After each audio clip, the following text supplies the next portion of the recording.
Hello and welcome. Tonight, withdraw ambiguous circular on 0.5% cybersecurity levy. House of Representatives directs the Central Bank of Nigeria, also passes resolution to investigate the contract award for the Lagos-Calabar Coastal Road. Senate approves death sentence for drug traffickers, passes through third reading the 2024 National Drug Law Enforcement Agency Amendment Act Bill. The former Minister of Aviation, Hadi Sirika, arraigned alongside his daughter and two others over alleged 2.7 billion naira fraud. All plead not guilty and granted bail to the tune of 100 million naira each. And political tension in Rivers State heightens as Governor Fubara visits the assembly quarters. Lawmakers raise alarm over possible demolition of their residences. And on business news tonight, International Monetary Fund maintains Nigeria's growth forecast at 3.3% for 2024, urges federal government to scale up cash transfers to poor Nigerians. On sports news tonight, FIFA faces the threat of legal action from domestic leagues and player unions over scheduling of next year's Club World Cup. From Abuja, the nation's capital, over 1,300 people have been killed in 3 local government areas of Plateau State between December 2023 and February 2024. That's according to findings by Amnesty International Nigeria. And in international news from London, heavy shelling is reported in Rafah as US President Joe Biden warns Israel against a major offensive in the southern Gazan city.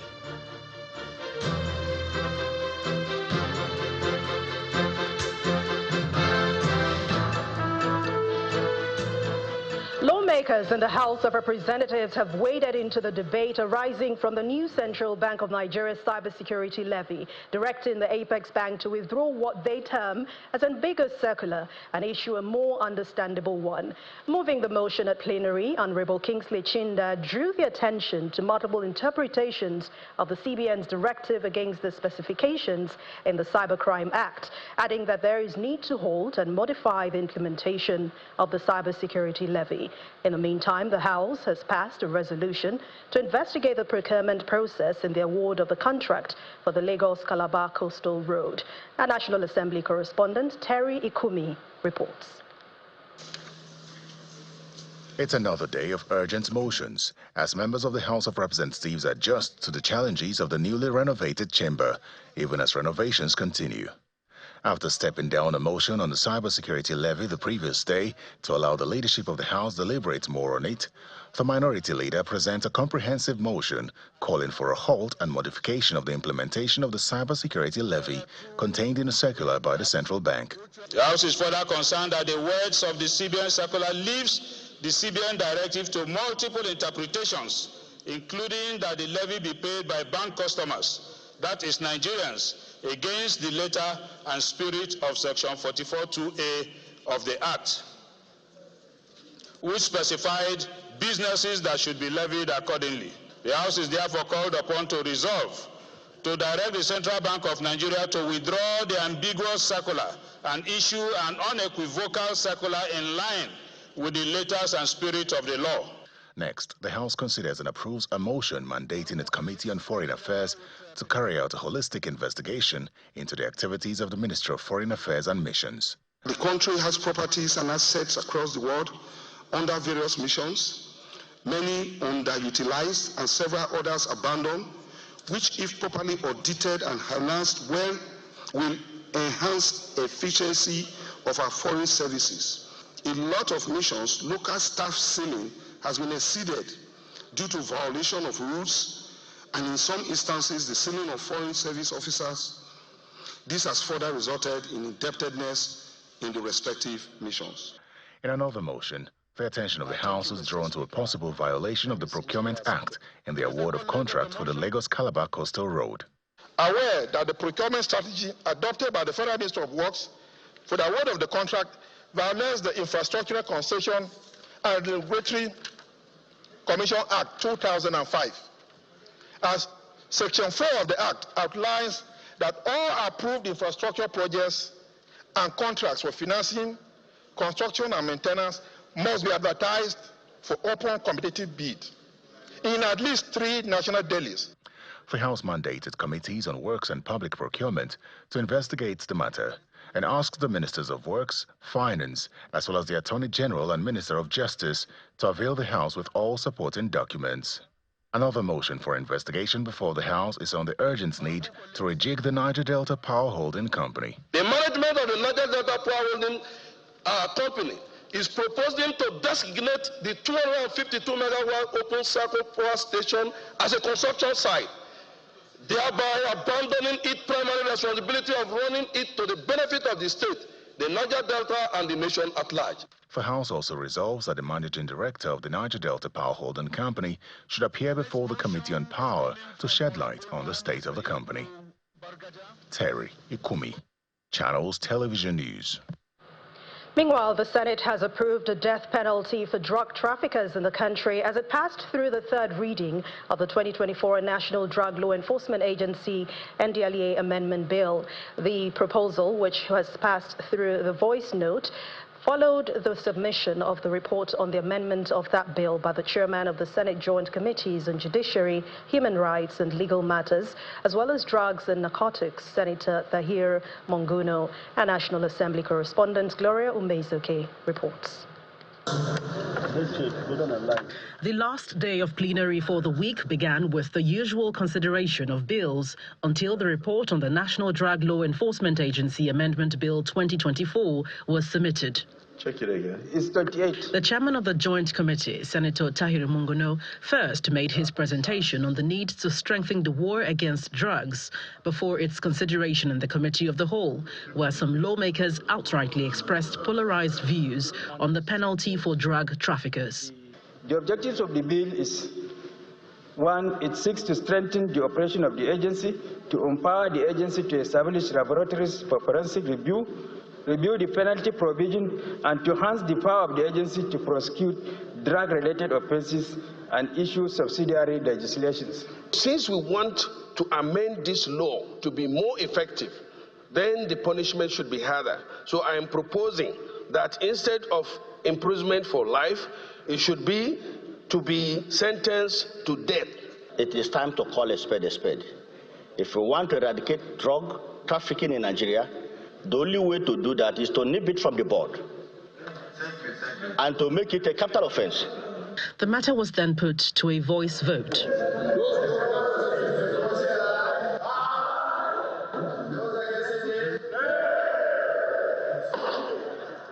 However, some lawmakers were displeased over what they described as a hasty passage. Death sentence is not the matter for A, no or no. No, it cannot. We'll take a vote. It's a fundamental issue. We are making law here. This is not a motion. Currently, offences punishable by death include armed robbery, murder, treason, conspiracy to treason, treachery, among others.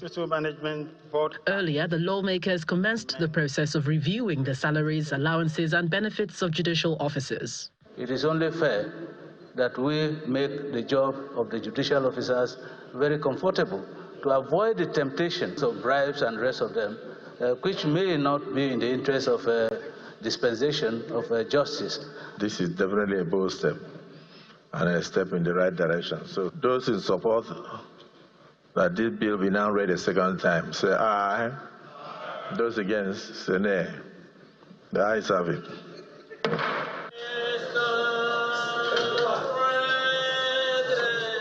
The Senate has also approved the budgetary estimate sum of 17 billion naira to the Universal Services Provision Fund to essentially promote the availability of network services to underserved communities across the country. From the National Assembly, Gloria Umezoke, Channels Television News. Now to the judiciary. A former Minister of Aviation, Mr. Hadi Sirika, was today arraigned before Justice Sylvanus Origi of the Federal Capital Territory High Court over alleged corrupt practices involving about 2.7 billion naira brought against him by the federal government. Mr. Sirika was arraigned along with his daughter Fatima, his son-in-law, Mr. Jalal Hama, and a firm, Al Burak Global Investment Limited, and they all pleaded not guilty to the 6-count charge. They were granted bail in the sum of 100 million naira each. Our correspondent Emanuela Ekele reports.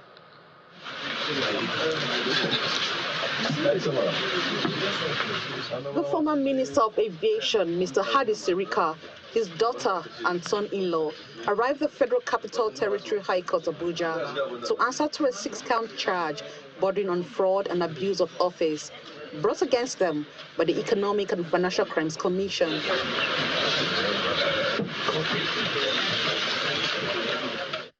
Part of the investigations of the anti-graft agency includes fraudulent contracts awarded by Mr. Sirika while he was Minister of Aviation. The EFCC is also alleging that the former aviation minister awarded contracts worth over 1.4 billion naira to his daughter and son-in-law for extension at Katsina Airport. The agency also alleges that the daughter and son-in-law held an aggregate of over 1.3 billion naira, which represented proceeds of criminal conduct of Mr. Sirika.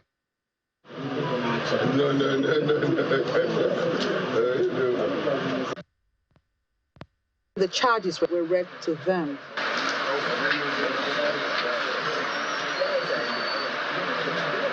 Following their denial of the fraud charges, the counsel to the defendants moved applications for their bail, pleading that it be granted on liberal terms.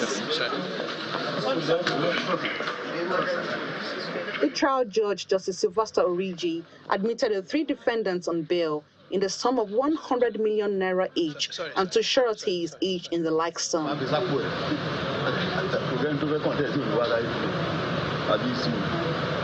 The sureties must be responsible citizens with verifiable home address, while one of them must have landed property with certificate of occupancy signed by the FCT minister. The judge also ordered that the defendants must not travel out of the country without the permission of the court. He further ordered that they should be remanded in prison custody till when they perfect their bail conditions. This is one of the 2 cases filed against the former minister. So the first one is taken before his lordship here. So we are going to contend for the other one in another date. So, but the bail is at the discretion of the court. So it's for the court to decide whether it is adequate or not. So a counsel in his own right cannot criticize the judge whether the conditions are liberal or high or low, but I think it is fair. Yeah. Justice Sylvester Origi subsequently fixed June 10th for the commencement of trial. Emanuela Ekele, Channels Television News. In another legal matter, the Economic and Financial Crimes Commission, the EFCC, has tendered more documents against the former CBN Governor Godwin Emefiele in his trial over alleged abuse of office and accepting of gratification to the tune of $4.5 billion and 2.8 billion naira. The bundles of documents were tendered at the Lagos High Court through the third prosecution witness, a compliance officer with Zenith Bank, Mr. Clement Ngolu, by the EFCC counsel, Mr. Rotimi Oyedepo. Justice Rahman Oshodi admitted the original copies of Zenith Bank account opening package and the statement of accounts of Limelight Multidimensional Services Limited. The defense had no objections to the admissibility of the evidence, neither did they or have any questions for the witness. The prosecution swiftly called its 4th witness and a contractor. He testified that he was allegedly pressurized by the management of CBN to pay the sum of $600,000 for the payment of contract which he had executed. The judge had adjourned the case until May the 17th for continuation of trial. In part 2, after the break, federal government announces the recapture of some inmates who escaped from the Suleja Custodial Center in April after the collapse of its perimeter fence. Please join us again.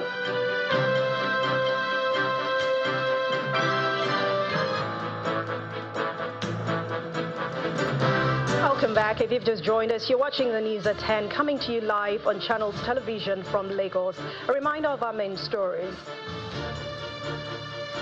Withdraw ambiguous circular on 0.5% cybersecurity levy. House of Representatives directs the Central Bank of Nigeria. Also passes resolution to investigate the contract award for the Lagos-Calabar Coastal Road. Senate approves death sentence for drug traffickers, passes through third reading the 2024 National Drug Law Enforcement Agency Amendment Act bill.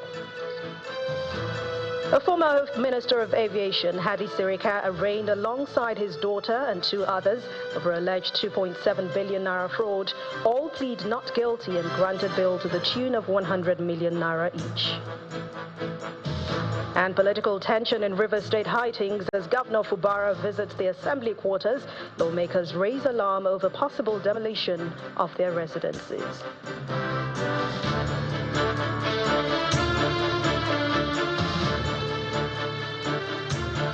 We continue with legal matters, but this time in Edo State. The High Court sitting in Benin City has admitted the Benin Traditional Council as a party in the suit filed by 2 suspended Enige Dukes of Benin Kingdom against the Oba of Benin. According to a statement from the Chief Press Secretary of the Oba of Benin issued at the end of the sitting, to which journalists were barred, the court ruled to admit the Traditional Council following an application filed by the First Defendants Council. The claimants, dissatisfied with their suspension last year, had sued the Benin monarch challenging the suspension and reportedly claiming that only the state governor and not the Oba of Benin can remove them from their positions. Our correspondent Jessica Lubushere reports. The State High Court on Saple Road in Benin City, the Edo State capital, on Thursday morning drew the attention of many residents of the state.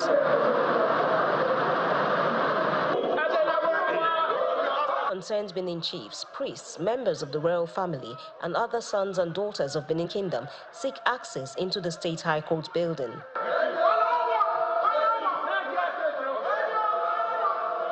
Limited access is granted to the group who have assembled to show solidarity with His Royal Majesty Omonoba Neduku Akpolokpolo Ewa II, Oba of Benin, who some suspended Enige, Edonwoye Ogebwan, suspended Duke of Egban Siloko Dukedom, and Gregory Akenzwa, suspended Duke of Ewobanusa Dukedom, aggrieved over their suspension have sued, challenging their suspension from office.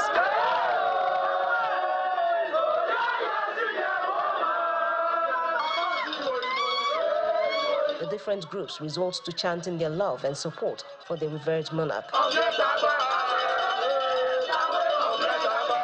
The reason for the solidarity move is captured in this explanation. The palace did not even say you are no longer the the Duke over the kingdom.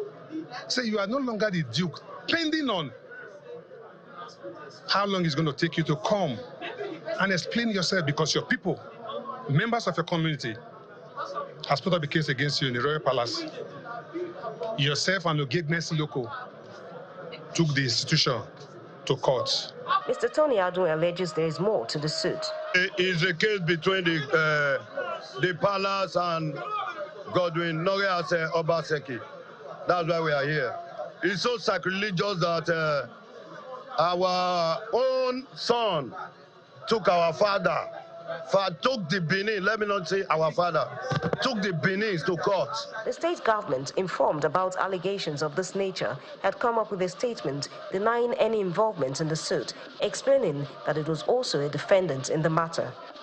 A statement from the Chief Press Secretary to the Oba of Benin disclosed that the court had, in ruling on a motion during the sitting, admitted the Benin Traditional Council as a party in the suit and adjourned the matter till 15th July.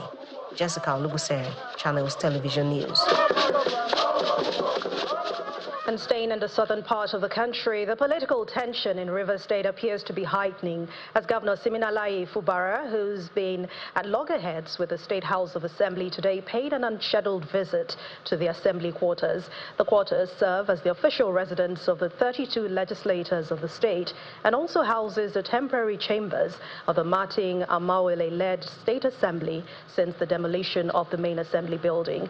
Accompanied by a convoy of ununiformed and civilian aides, Governor Fubara toured the premises briefly before departing to inspect the Emohua-Kalabari Road ahead of the inauguration next week. So this road, as we all know, was a very bad road. A lot of criminal activities are being carried out here, kidnaps and all sorts of things. So putting this road in order, you can see the man hour that we just spent here. Not much. Before, it takes you 30 to 45 minutes to drive from Emowa to this place. But look at it, less than 15 minutes we're here. So it's about the people, the good of the people, making life easy for the people. That is the way I see governance. Anything outside that has nothing to do. It's not about me. It's not about glory to me as a person. I'm just a vessel that God is using to provide succor to the good people of Rivers State, and more especially our dear people of the Kalabari extractions. Governor Fubara also gave reasons behind his visit to the assembly quarters. It's assembly, not part of my property. Is there anything wrong in going to check how things are going on there? You're aware of the development. We have a new speaker, and I went there to see for myself how things are, because there might be a few things I might want to do there for the good of our people.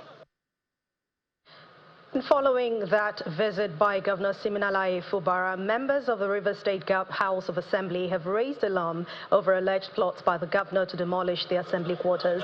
Addressing a press conference shortly after the governor's visit, the House Speaker, Martin Emawele, accused the governor of being in violation of the subsisting court order. He also notes that the governor was not invited to the quarters by any of them. Rivers people were stunned this afternoon when they got the information that the governor of Rivers State, Siminalayi Fubara, stormed the Rivers State House of Assembly quarters in yet another attempt to demolish the Rivers State House of Assembly quarters, just the same way he demolished the Rivers State House of Assembly complex.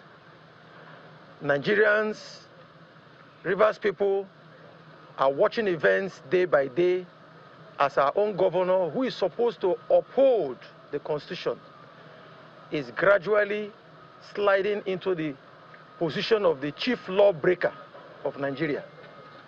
Our governor demolished the House of Assembly complex, and plans are underway from what we are seeing to again demolish the Rivers State House of Assembly quarters. The quarters we have here is one of the best in the country.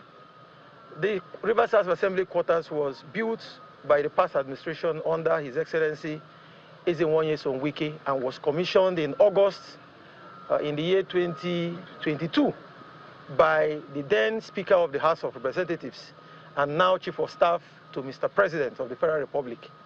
As you can see, there's nothing wrong with any of the buildings. All the buildings are in perfect condition. Our hall is in perfect condition. We have no issues. We have not called on the governor for any form of help. In other stories, the federal government has announced the recapture of some inmates who escaped from the Suleja Custodial Center in the month of April this year following the collapse of its perimeter fence after a heavy downpour. This was made known in Abuja by the Minister of Interior, Mr. Olubunmi Tunji-Ojo, during an inspection of the ongoing security projects at the medium security custodial facility in Kuje. It says the government is closing in on other inmates who are still on the run and is addressing the problem of overcrowding in addition to better welfare for the inmates.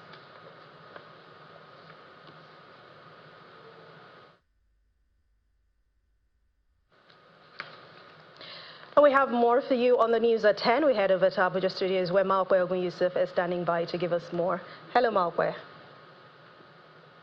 Hello, Anne. It's some sobering news here as international rights organization Amnesty International Nigeria says no fewer than 1,336 people were killed in 3 local government areas of Plateau State between December 2023 and February 2024, according to its research.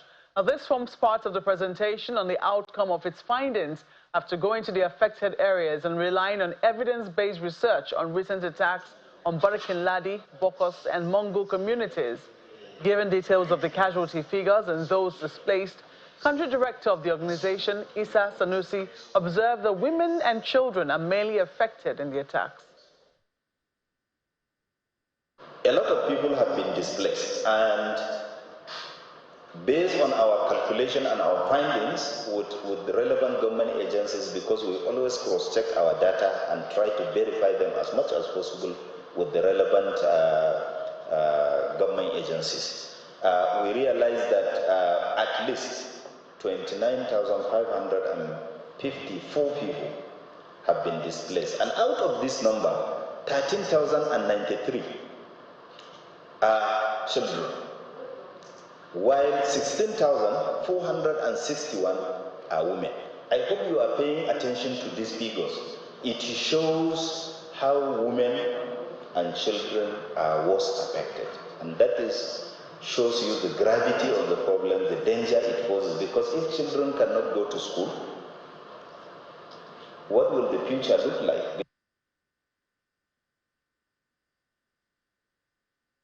Staying with human rights, the Action Group on the Protection of Civic Actors, a Nigerian coalition of media and civil society groups, has protested the continued detention of a journalist for the Foundation for Investigative Journalism, Mr. Daniel Ojukwu, for calling for his freedom. Mr. Ojukwu went missing on May the 1st in Lagos, but it was later found that he was detained and held in a police station for allegedly violating the country's Cybercrime Act, often criticized as a tool for censorship. While addressing journalists, the spokesperson of the group said the recent surge in attacks on press freedom and the silencing of dissenting voices is becoming alarming. When I remember Tinubu, we remember Abacha. The recent abduction and continued detention of Daniel Ojukwu, a journalist with the Foundation for Investigative Journalism, exemplifies this disregard for the rule of law and democratic principles. Mr. Daniel Ojukwu's fundamental human rights have been blatantly violated. Even though the Nigeria police has filed no formal charges, he remains in custody. Additionally, Daniel's unlawful arrest and detention contravenes the combined reading and cumulative effect of sections 35, 34, and 41 of the Constitution of the Federal Republic of Nigeria, 1999 as amended, which protects the right to respect for the dignity of his person, his personal liberty, and freedom of movement. Daniel Ojukwu's case is the most recent in a recurring trend of similar attacks and harassment aimed at the media and other civic actors by Nigerian law enforcement and security agents. The familiar pattern these attacks seem to take is that the instrumentality of the Nigerian security apparatus is set loose on these individuals as soon as they express views unfavorable to the administration, or in cases of journalists, as soon as they publish credible stories that cast the administration in an unflattering light. The expression of opinions, however critical they are of the government, is one of the critical bedrocks of a democracy. Still ahead on the news at 10, International Monetary Fund maintains Nigeria's growth forecast at 3.3% for 2024, urges federal government to scale up cash transfers to poor Nigerians. That's some business news. So join us again. Welcome back. Junior Achievements Nigeria and ExxonMobil Foundation have renewed their commitment to the continuous growth of science, technology, engineering, and mathematics, that's STEM education in Nigeria. The acting executive director of Junior Achievements Nigeria, Mr. Olaolu Akogun, Regional Communications Officer of ExxonMobil, Mr. Oge Odiaga, at a collaborative meeting here in Abuja. Our correspondent, Dele Omoyeni, reports.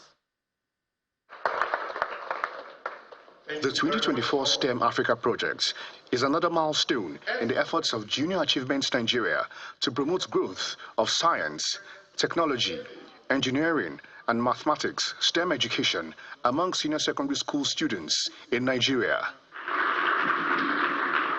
Junior Achievements Nigeria is collaborating with ExxonMobil Foundation on the project, and they plan to do more. The ExxonMobil Foundation STEM Africa initiative represents our commitment to nurturing the next generation of Nigerian leaders and innovators. Through this initiative, we aim to inspire, educate, and empower young minds to pursue careers in STEM fields, equipping them with the knowledge, skills, and confidence needed to thrive in the global economy of today and tomorrow. In essence, STEM education not only unlocks individual potential, but also fosters collective progress and prosperity. Today's launch is a powerful reminder to all those dedicated to the success of our youth that we are right on track. To all the students here with us, a heartfelt well done. I encourage you all to give your all in this competition. The Federal Capital Territory Education Secretariat is also elated about the impact of the partnership. The enhancement on STEM, because it's going to make this our students to go far in life. This is an artificial intelligence period, and this is an innovation time. This our children now must highly be innovated, and we must spark knowledge. We must enhance them with sufficient knowledge so that they can solve problems in the world. A man and his wife. The first round of the STEM Africa Quiz competition for students in the Federal Capital Territory was held for participants in Abuja Municipal Area Council. And its external diameter is 8 centimeters. If the thickness of the pipe is 1 centimeter. 30 schools across the FCT are participating in the competition, which will produce a representative for the Federal Capital Territory for the national competition and the subsequent international competition across Africa. Dili Omoyeni, Channels Television News. Staying with education, the Imo State Governor, Hope Uzodinma, is challenging Nigerian universities to become drivers of social change and lead the way to a new Nigeria. He was speaking at the 52nd Convocation Lecture of the University of Nigeria, Nsukka, where he was a guest lecturer.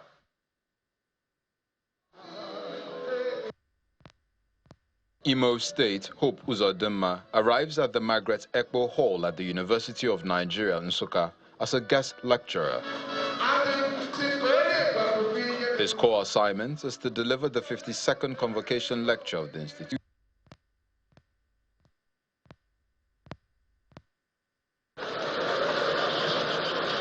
First, the Vice-Chancellor, Professor Charles Igwe, elaborates on the reason for the topic and the need for an introspective thinking in regard to national issues.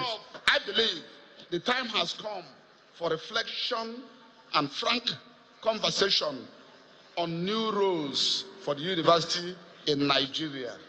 At the end of the lecture, I am sure that the ripples and vibrations will be felt across the country and beyond. The chairman of the occasion, General Ike Nwachukwu, highlights the importance of investing heavily in the education sector.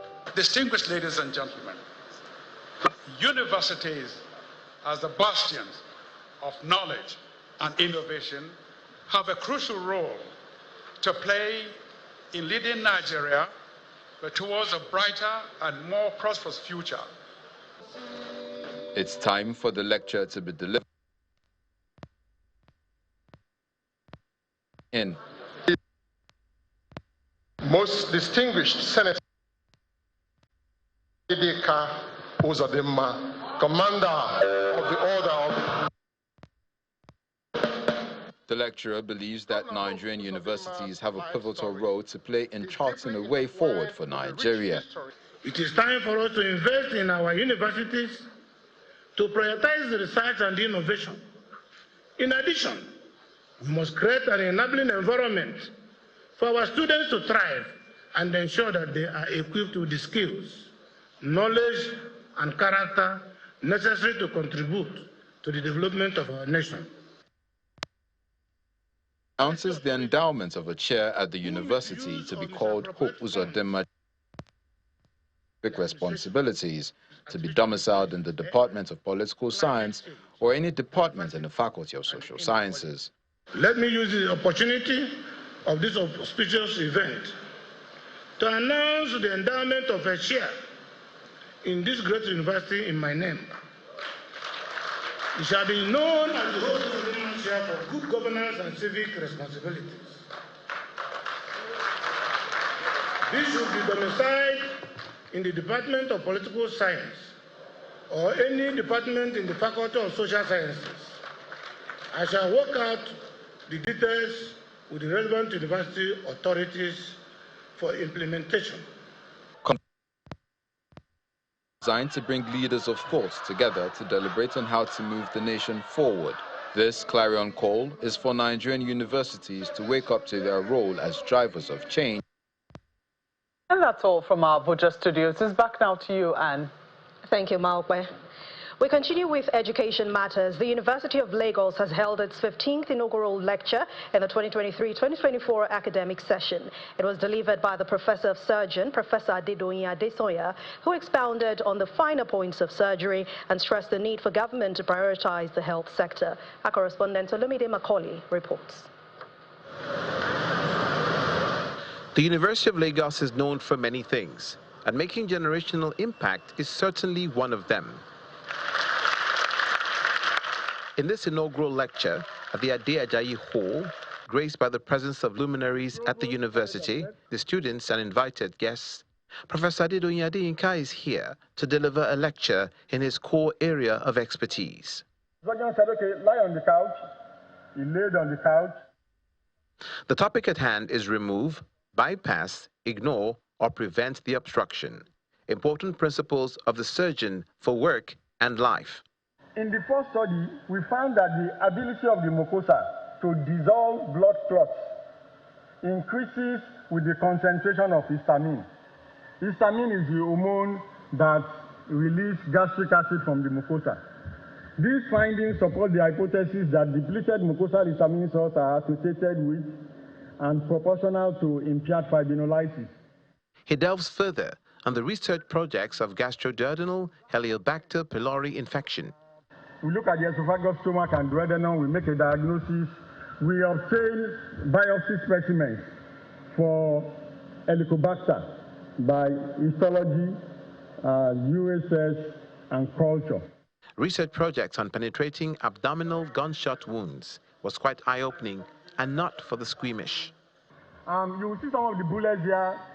These bullets are deformed. You'll be wondering, why are the bullets deformed?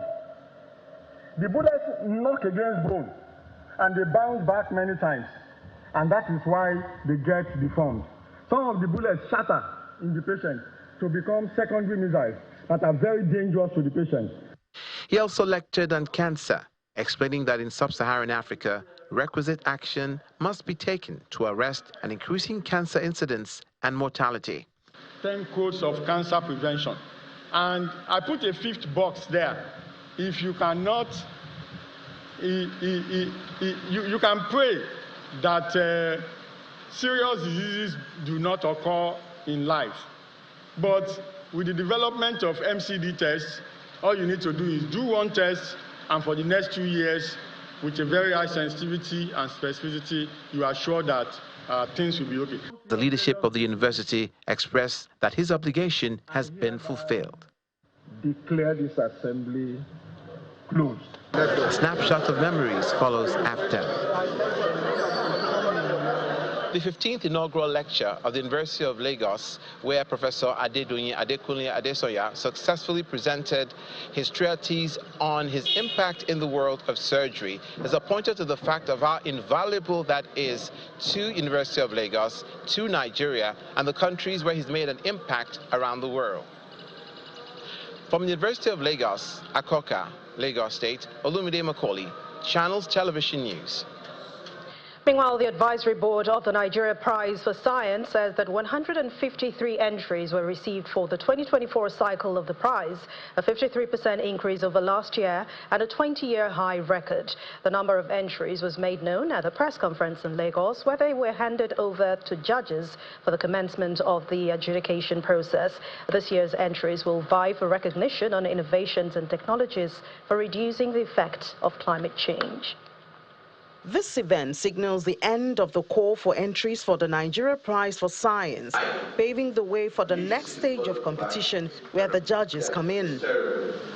We've not had that for so many years. We've not seen that for so many years. The entries for the 2024 cycle of the prize, which came through the Secretariat, managed by the sponsor NLNG, are handed over to the chairman of the Prize Advisory Board, Professor Bath Naji, who will in turn hand over to the judges who were anonymous at this stage of the competition.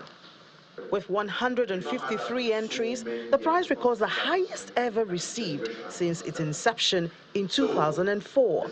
So it is testament of one, how attractive the prize is, not just in terms of monetary value, but in terms of interest in solving national challenges or problems. So kudos to scientists who are Nigerians or scientists who are interested in what's happening in Nigeria in helping to solve our problems.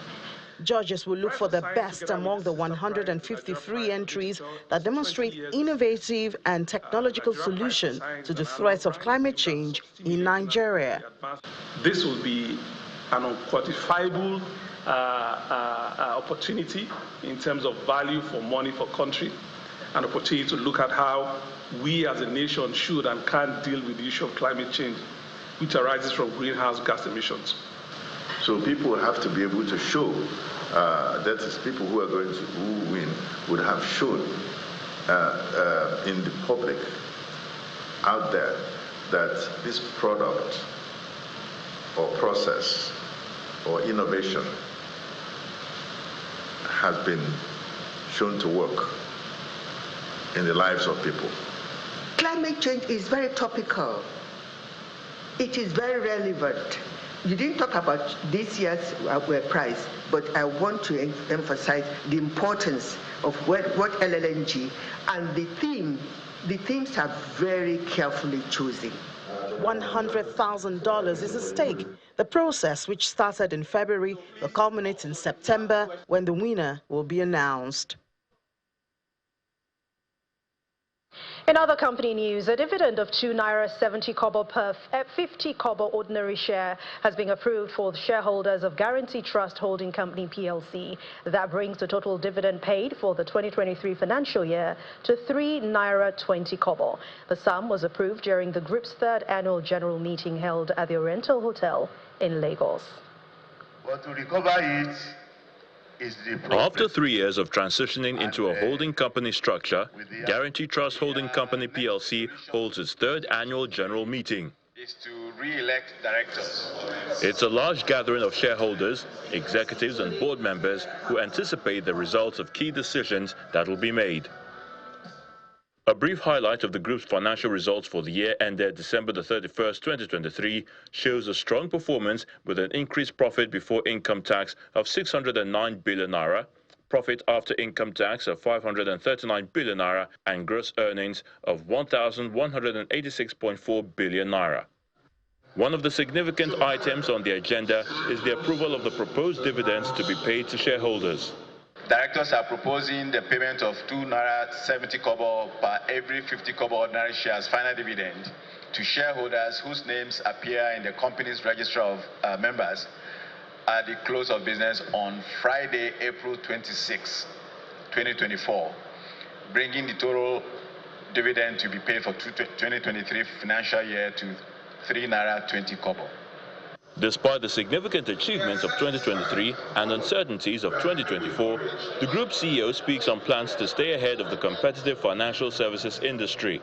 I think we've sowed the seeds for that. If you look at it now, from outside Nigeria, we're bringing in 25 to 30% of the profit. So again, we've diversified geographically.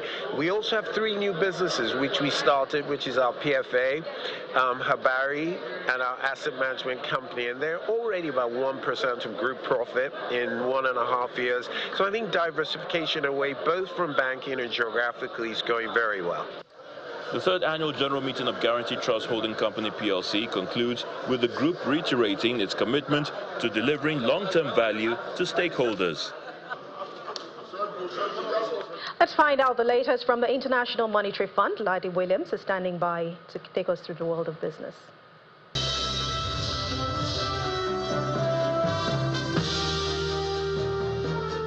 Thanks, Anne. Well, the International Monetary Fund today maintained its growth forecast of 3.3% for Nigeria's economy in 2024. That's up from 2.9% last year, citing a pickup in services and trade sectors. In its recent Article 4 consultation, the financial body endorsed the economic reforms implemented by President Bola Tinubu's administration, noting significant strides in addressing Nigeria's economic and social challenges. Meanwhile, the IMF also acknowledged the pain Nigerians are going through due to rising inflation and ongoing reforms, and called on the Nigerian government to scale up its cash transfers to help poor Nigerians manage the current cost of living crisis. And to financial services. Now, reactions continue to trail the Central Bank of Nigeria's directive to deposit money banks from charging cybersecurity levy on electronic transactions. The latest is from the Nigerian Economic Summit Group. The global think tank believes the cybersecurity levy needs to be reconsidered, considering the CBN's concern about the high rate of financial exclusion and increased currency in circulation. Also, as Nigerians grapple with a cost of living crisis exacerbated by rising inflation, the cybersecurity levy is mistimed. The NESG also points that the cybersecurity levy adds to the list of levies and taxes collected by financial institutions on behalf of the government, including stamp duty, electronic transfer levy, and VAT. The NESG suggests the need to reduce banks' transaction costs and signal clarity to improve trust in the financial system to entice people to become financially included.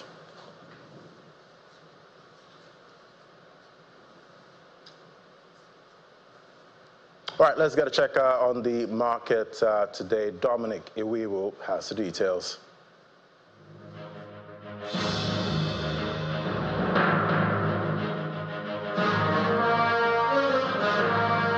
Hello and welcome to the Stock Market Report. I'm Dominic Iwiwo. With over 8,000 deals valued at about 16 billion naira, the local bourse closed in the green, soaring 0.03% to close at 98,255 points with a market capitalization of 55.570 trillion, meaning that the market added 18 billion naira capitalization. That's suggesting a gradual rebound. Meanwhile, a snapshot at the market's indices shows the banking counter is up at 1.06%, thanks to bargain hunting from most of the Tier 1 banks like UBA, GTCO, Accessco, and Zenith Bank. On the other hand, the consumer goods ends in the red, down 0.54%, while the oil and gas sector remains unchanged. It's a green day at the Nigerian Stock Exchange, as the bulls have the run today.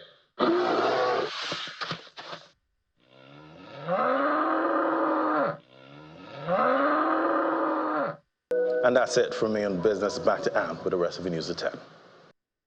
The Duke and Duchess of Sussex, Prince Harry and Meghan, are expected to arrive in Nigeria tomorrow, Friday, for a three-day private visit on the invitation of the Chief of Defense Staff General Christopher Musa. Addressing a news conference in Abuja on the itinerary of Prince Harry, the Director of Sports and Chairman Organizing Committee of that visit, Vice Marshal Abidemi Maki, says that Prince Harry, who founded the Invictus Game, will, along with his wife, visit wounded soldiers at the Army Reference Center in Kaduna. Outside our shores, Israeli Prime Minister Benjamin Netanyahu says that if Israel has to stand alone in the war against Hamas, it will, in response to the U.S.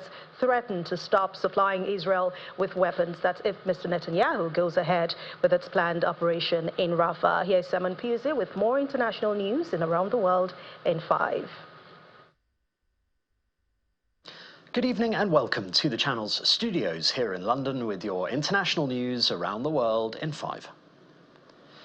Heavy shelling is reported in Rafah as US President Joe Biden warns Israel against a major offensive in the southern Gazan city.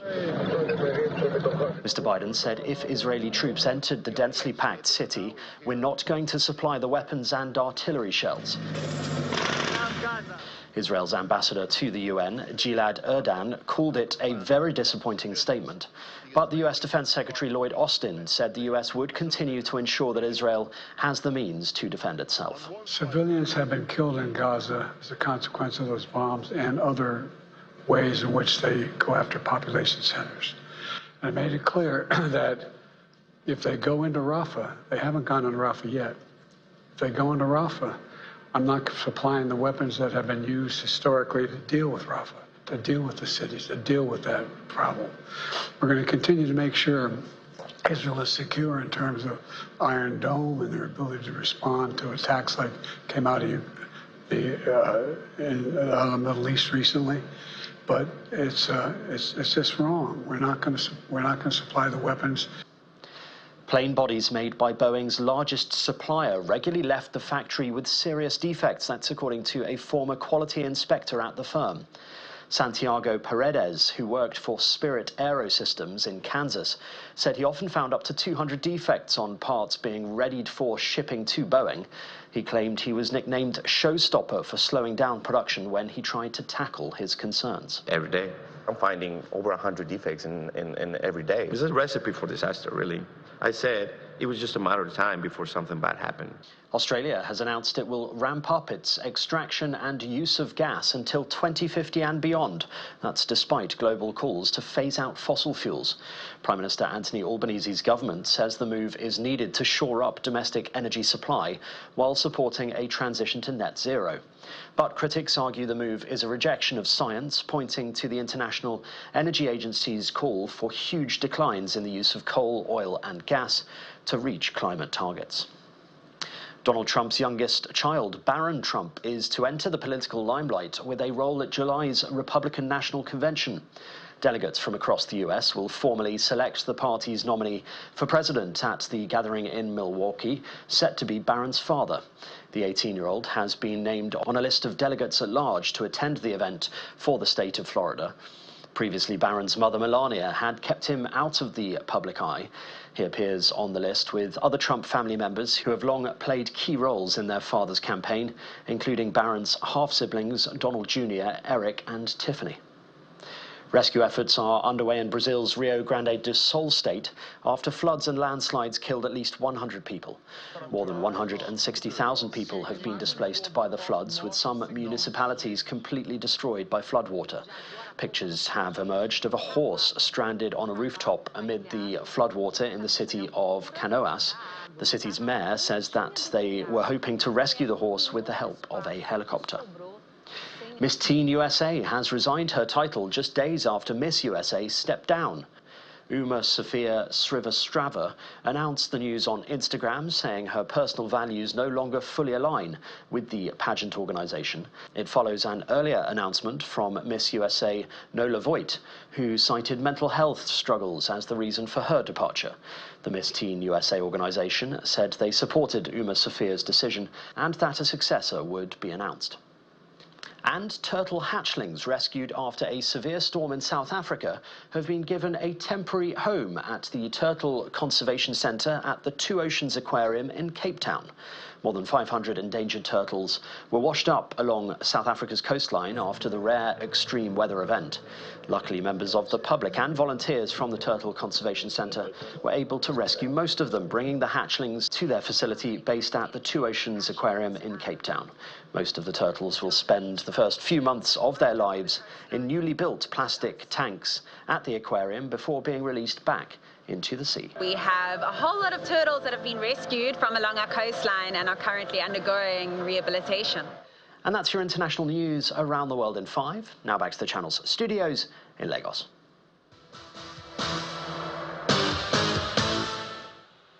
Thank you, Simon. Welcome to Sports News. FIFA is facing a threat of legal action from domestic leagues and players' unions if there's no rescheduling of next year's Club World Cup.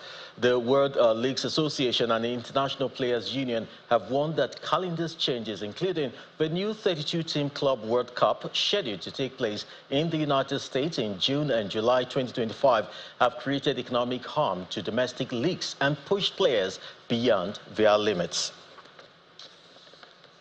And in the UEFA Europa League, Bayern Leverkusen are through to the final after a stoppage-time goal from Josip Stanisic snatched a 2-2 draw with AS Roma at home to emerge a 4-2 winner on aggregate. The German Bundesliga champions extended their unbeaten run in all competitions this season to a record 49 games. Super Eagles forward Ademola Lookman played a starring role as Atalanta booked their spot in the final with a 3-0 victory at home to Olympique Marseille. Atalanta will now meet Bayern Leverkusen in the first ever major European final in Dublin on May the 22nd. That's it on sports. It's back to you, Anne. Thank you, Chris. And the main news again. The House of Representatives today directed the Central Bank of Nigeria to withdraw the ambiguous circular of 0.5% cybersecurity levy, just as the lawmakers also passed resolution to investigate the contract award for the Lagos-Calabar Coastal Road. And That's the news at 10 for tonight. Thank you for watching. I'm Anne Mwawadu. Have a wonderful night.